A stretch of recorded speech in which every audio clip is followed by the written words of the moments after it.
Fala pessoal! Bom, tô de volta aqui para falar um pouco sobre 5 erros que eu cometi quando eu tava começando a minha caminhada aqui no meio dos carros antigos, né? A ideia é fazer isso daqui talvez uma série, então se vocês quiserem contribuir, compartilhem aqui seus conhecimentos, passem adiante os erros que vocês também cometeram. Prometo que eu faço anônimo, não vou colocar o nome de ninguém, mas deixa aqui para a gente poder criar aqui um manual quase para as pessoas não caírem nas mesmas enrascadas que a gente. A ideia aqui é eu trazer alguns exemplos reais mesmo de coisas que aconteceram comigo para poder tirar vocês de uma certa fria, né, e tornar a experiência aí melhor do que foi a minha.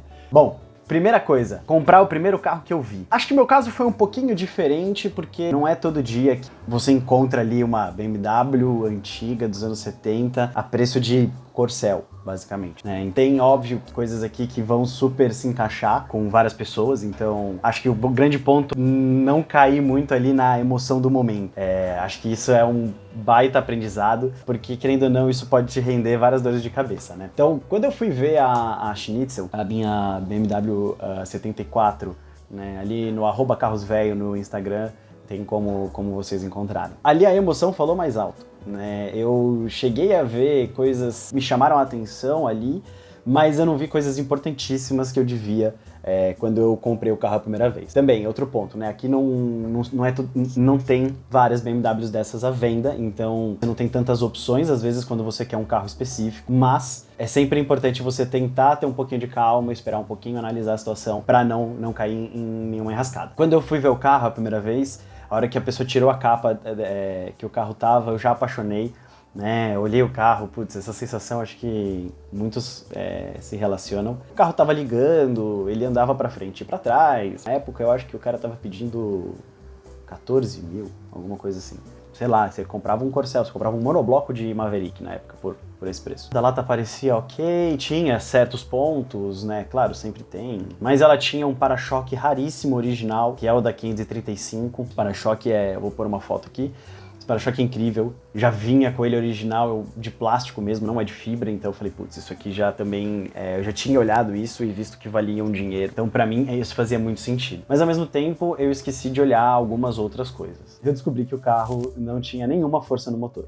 Zero. Ele tava, não sei se era um problema de compressão, vácuo, enfim. O carro também tava dando umas engasgadas, umas coisas assim. Então a gente achou um pouco estranho, levou ali para uma oficina de um amigo e a gente já resolveu algumas coisas tipo pisca-pisca, farol, tudo isso que tava meio embaralhado. Você dava a partida, ela ligava o limpador de para-brisa, por exemplo. Então tinha alguns curtos ali. Isso tudo não apareceu na hora que eu tava olhando, porque eu realmente passei muito pouco tempo olhando o carro. Eu fiquei mais apaixonado e querendo achar um jeito de comprar do que olhando possíveis dores de cabeça. E aí fui olhar debaixo do carro, vi que a longarina tava... Não era uma trinca, não era nada, era um rasgo horizontal nela, assim, aonde é o gancho de puxar o carro. Não sei o que aconteceu ali, tinha um corte, assim, parecia. Algo fácil de resolver, a gente conseguiu resolver rapidinho também. Levou num cara especializado e ele resolveu, mas ainda assim, foi um gasto a mais que eu tive que ter. Foi olhar o filtro de combustível, ele tava cheio de borra preta, assim, ele tava com um negócio estranho. E a gente descobriu que tava vindo do tanque de combustível, que ele tava se desfazendo por dentro. Aí, olhando o tanque, a gente viu que ele tava com vazamentos também, quando a gente enchia acima de 1/4 de tanque, assim. Aí já foram mais outros problemas que eu comecei a olhar. Em resumo aqui, sim, isso são coisas que com uma volta no quarteirão que eu tivesse dado com o carro, eu teria percebido. Me trouxe outras dores de cabeça que eu não contava, o carro já tava ruim, né, já tava difícil de andar, então isso dá aquela brochada um pouco. Uma coisa que me ajudou também, e acho que é uma dica importante, é olhar como é que é o carro original, né? Então sempre que você for olhar um carro, gostou de um carro, você quer ir ver ele, você não conhece tanto do modelo necessariamente, é importante você dar uma pesquisada, entender como é que ele funciona, quais eram os motores, quais eram os opcionais, porque assim você consegue identificar o tipo de acabamento que o carro tinha, né, original de fábrica, muito mais para você não comprar gato por lebre e você não ter ali um problema maior depois. Olhando para trás hoje, se eu fosse comprar o meu carro, eu teria feito um checklist assim um pouco mais longo do que eu fiz, tá? É importante sempre você checar os freios, olhar como é que é. Depois que eu tive essa experiência com esse carro, primeira coisa que eu faço quando eu compro um carro novo é encostar ele ali em alguma oficina ou em casa mesmo, checar todos os fluidos, trocar todos os fluidos, testar o freio, ver se não tá vazando, entender ali como é que tá todo o sistema, porque a parte mais importante de um carro é ele parar. né? Antes dele andar, ele precisa parar. Então acho que essa é a parte mais importante que a gente precisa olhar na hora, né? Que você já tá com o carro e você quer usar ele. Mas daqui também me trouxe ali um outro tempo de manutenção que eu precisei parar o carro. Depois de olhar tudo isso, é importante você dar uma deitada embaixo do carro, gastar um tempinho ali, dar um carinho nessa olhada, porque ali você consegue perceber muitas coisas. Então, uma boa deitada na parte da frente, na parte de trás, você consegue identificar, você já vê, né, como é que estão mais ou menos os freios, as molas, amortecedores, dá tudo pra você dar uma boa olhada, tá? Checa ali diferencial, vê se não tem vazamento no câmbio, vê se não tem vazamento no diferencial, porque isso são coisas que podem te indicar uma urgência maior em fazer certas coisas. Se você tiver um vazamento no câmbio, é importante você olhar isso rápido para você não rodar com pouco óleo e estragar teu câmbio. Ele vai começar a roncar, vai começar a fazer barulho. Então, ligar o carro, né, também ouvir o carro ligado, tanto frio, principalmente frio. Tem muita coisa que acontece com o carro frio, né? Então, assim, você tem muitos barulhos, etc, que vão sumindo depois. E eles podem te indicar alguma coisa, como parte de óleo, pressão, enfim. Então, é bom você sempre dar essa analisada, espera ele esquentar, né? Dá uma olhada nele quente também, aí você dá uma volta, vê como é que tá subindo a rotação. Se o carro é carburado, isso é super importante para você ver, né, toda a parte da lenta, da regulagem desse carburador. O carburador não é tão ruim quanto parece. Tive já um carro carburado, tenho um segundo carro carburado agora, mas ele é um pouco mais sensível mesmo e tem algumas limitações em relação à injeção. Mas ao mesmo tempo é muito mais fácil, você consegue mexer em casa. A injeção, eu já mexi com injeção também, não é tão fácil quanto parece. Importante você olhar todos os vincos do carro, né? Então as carrocerias, principalmente carrocerias antigas, elas têm uns vincos um pouco mais marcados. É bom você olhar os vincos, porque as carrocerias, principalmente carrocerias ali dos anos 70, 80, elas começaram a ficar mais retilíneas, vamos dizer, né? Então você tem esses vincos e quando você passa por processos de funilaria, as pessoas passam massa, e isso vai dando uma arredondada nesses vincos. Então é importante você checar essa parte para ter certeza de que o carro, se passou por uma funilaria, você entendeu o que aconteceu, etc e tal, mas para você ter uma noção real do carro, tá? Então isso é mais uma sugestão de como você pode ter menos problema na compra do carro. Se possível, dá uma volta no quarteirão, checa, né, como é que tá todo o sistema de suspensão, freios, direção. Eu fui testar uma vez um carro que parecia ok, tava meio mal cuidado, vamos dizer assim, no exterior, mas era uma Alfa 155, assim, bem interessante. E, puta, o carro tava péssimo de dirigir, péssimo. A direção tava tremendo, a embreagem tava ruim, o câmbio tava fazendo barulho. Então, assim, dor de cabeça certa, entendeu? Aí sim você tem dor de cabeça. Se você comprar um carro que tá com uma manutenção pendente, é mais problema, tá? Então você tem que saber onde você tá pisando. Se você tiver um amigo, um mecânico, alguém conhecido que você possa levar para ver o carro, leve. É importante você ter uma segunda visão, uma opinião mais isenta, porque às vezes você pode não ver coisas que são importantes, mesmo que você conheça de carros, tá? Já passei por situações parecidas com amigos, enfim, já vi coisas acontecendo, então é importante você sempre estar respaldado. Segunda coisa, tudo que puder atrasar, vai atrasar. Comecei meu projeto lá em 2017, já é 2022, essa porra não tá pronta. Então assim, mexer com carro, ainda mais dependendo das suas ideias de jirico, demora, tá? Leva tempo. Existe um velho diagrama, né, que diz que é impossível você ter algo barato, rápido, excelente. Então você vai ter que escolher suas brigas, tá? Ou você vai para uma grande oficina que tem uma baita estrutura, etc. Você vai pagar, X, vai ter o carro de volta ali em 15 dias, 20 dias, dependendo do serviço. Você pode ir para uma oficina média, que daí você já não tem tanta estrutura, você tem às vezes até 5 pessoas contando com o dono. Você vai pagar, meio X, talvez, mas você vai demorar mais tempo, você já pode colocar aí alguns meses, você pode ficar com o carro ali parado. Ou você pega uma pequena oficina que você vai pagar, sei lá, um quarto de X, mas é só o cara mais uma ou duas pessoas, uma coisa muito mais artesanal, uma coisa muito mais próxima, vamos dizer assim, né? Você, o mecânico, carro. O negócio vai demorar muito mais pra andar, tá? Eu tenho casos aí que eu levei pra oficinas onde meu carro ficou parado mais de 1 ano e meio, né? Óbvio, por N coisas que acontecem, tá? Não é só demora da mão de obra, acho que não é isso, tá? Tem muita coisa que você, numa oficina grande, a pessoa tem fornecedor, importador, blá, blá, blá, blá, blá. Aqui, você, num mecânico um pouco menor, você não tem essa facilidade, né? Então, você vai ter que ir atrás da peça, você vai ter que importar, você vai ter que esperar chegar, você vai ter que desembaraçar, você vai ter que fazer tudo isso. Então, o carro fica ali parado um tempo, tá? Uma das situações que meu carro ficou parado foi porque eu estava fazendo o sistema de freios, chegou um certo ponto aonde as rodas não chegavam. Eu tinha comprado as rodas já faziam 6 meses, o cara tinha me prometido as rodas em 2 meses, e elas demoraram 1 ano para chegar. Então o carro ficou parado porque não podia testar, não podia fazer nada até a gente ter as rodas novas por causa do diâmetro dos freios. É algo que você às vezes não conta, né? Então assim, vai demorar. Tudo que você precisar fazer vai demorar. Carro original, que você vai fazer tudo bonitinho, etc e tal, as peças são mais fáceis, né? Você já tem como fazer vídeos no YouTube, como tira, como põe, como coloca, como troca. Então isso daí é um pouco mais fácil, vamos dizer. Mas importante você ter em mente que sempre vai ter coisa que vai ser difícil de achar, sempre vai ter coisa que vai ser difícil de fazer. Isso vai consumir todo o tempo que você possa imaginar. Se você considerar um mês, pode considerar 3. Fácil. Beleza. Terceira coisa é, qualquer coisa é R$500. A rebimboca da parafuseta precisa trocar, R$500. A lanterna quebrou a lente, vai precisar importar, não sei o que tal, 500 a R$1.000. Precisa fazer uma revisão do carburador, puta, R$500, R$1.000. Tudo que você vai fazer vai te custar ali uns R$500. Parece zoeira, mas não é tanto assim, tá? É mais real do que parece. Então, quando se trata de adaptação ainda por cima, putz, vai mais até. Tá? Óbvio que super depende da situação, do carro, tudo que você vai fazer, tá? Com o tempo, você vai aprender a ler melhor as oportunidades, os preços, o mercado e assim por diante. Então, no começo, você vai ter muita falsa oportunidade que você vai ver, que você vai comprar, que você vai se empolgar, só que você vai ver uma peça que vale, às vezes, metade do que você pagou. Acontece e tá tudo bem, faz parte do jogo, né, assim, vamos dizer.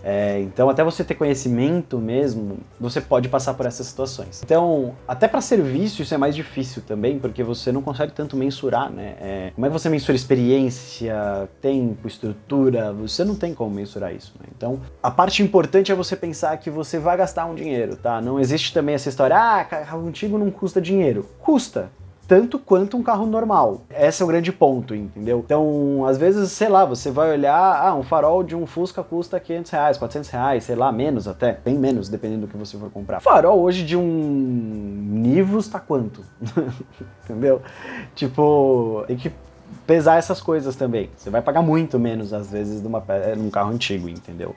Então, a sugestão aqui também é você pesquisar um pouco, entender um pouco o mercado de peças, dar uma olhada no carro que você está interessado, quanto são as peças, olha de tudo um pouco, olha peças de manutenção básica, freios, embreagem, fluidos, etc., radiador, se você tiver radiador, carburador, se você tiver carburador, enfim, ver quanto são essas peças. E depois ver acessórios, então, lanternas, frisos, blá, blá, blá. Por quê? Caso real comigo, a TL, embreagem, freio, etc., puta, baratíssimo, né? Assim, eu fiz uma revisão completa no carro numa oficina Bosch, autorizada, etc e tal, me custou de 3 a R$5.000, eu não lembro exatamente, os caras mexeram com cabeçote, mexeram com tudo.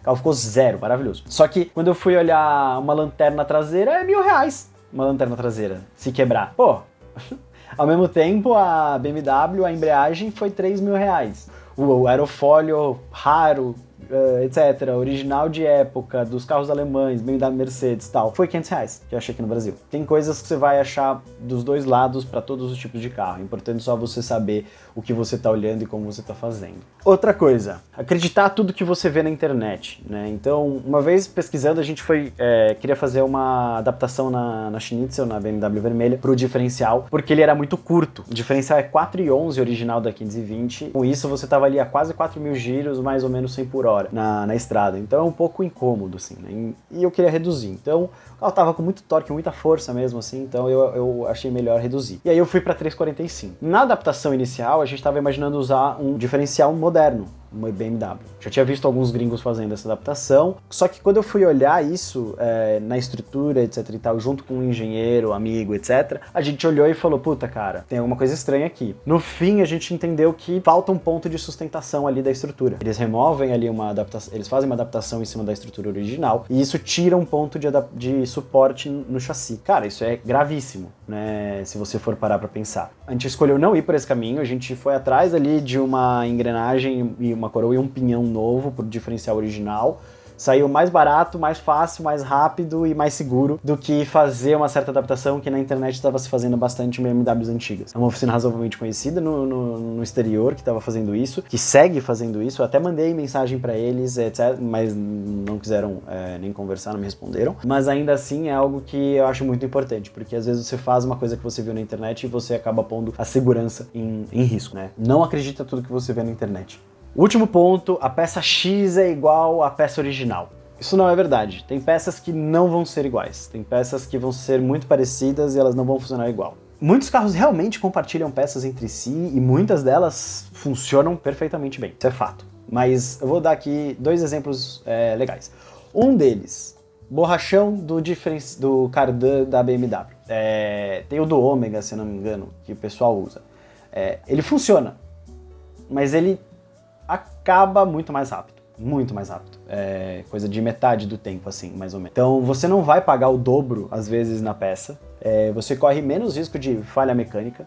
Cardan, um bolachão de cardan se desfazer, né, e te dar mais dor de cabeça. É parecido, funciona, mas às vezes não vale a pena, entendeu? Tem que tomar muito cuidado. Então, outro exemplo, você tem as MAFs, né, o sensor MAF das BMWs dos anos 90 a 2000. Esse sensor, ele original é da Siemens VDO, mas tem marcas chinesas, tem outros carros que usam um parecido. O carro vai funcionar, o carro vai rodar, mas ele não vai ficar certo. Não é uma coisa que vai ficar muito grave de você perceber, não é que o carro vai ficar falhando, todo torto, mas ao mesmo tempo o carro vai consumir mais, a injeção vai estar um pouco mais gorda talvez, mais magra, você pode encharcar a vela, ele pode deixar mais fraco, mais magro e te grilar o motor, assim, é algo que você tem que, às vezes, ficar um pouco de olho.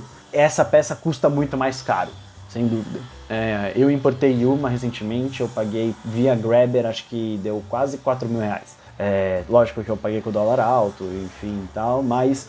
mentira, não, no Grabber acho que deu 4 mil, ela tá aqui no Brasil. É caro, versus os 300 reais que às vezes é o chinês. Pode te custar um motor, tá? Então é o tipo de troca, às vezes, meio burra que a gente faz, e eu já fiz, e todo mundo faz, e acho que é por isso que eu tô gravando esse vídeo, para falar sobre erros que eu cometi, né? Então, esse é um deles. Então, é importante você tentar não fazer essas trocas às vezes, tá? Lógico, uma borracha, um negócio aqui, um negócio ali, um sensor, às vezes, de rotação, tal, tudo bem, não tem problema, né? Mas certas coisas de funcionamento do carro é importante você se ater, às vezes, à segurança dos fabricantes originais ou primeira linha. Não é nem que a peça é ruim, tá? Não entendam isso errado. A peça, às vezes, é muito boa, só que ela não é feita para aquelas condições. Bom, essas foram as minhas dicas. Foram 5 coisas que eu aprendi aos trancos e barrancos na minha caminhada aqui no meio dos carros antigos. Acho que tem muito mais coisas. Cada um já passou por diversos outros erros, então a minha ideia seria tentar transformar isso daqui em uma série. Comenta aí, coloca quais são os erros que você cometeu, o que você passa adiante de informação para as pessoas sobre isso, né? Então, acho que eu encerro por aqui e até a próxima.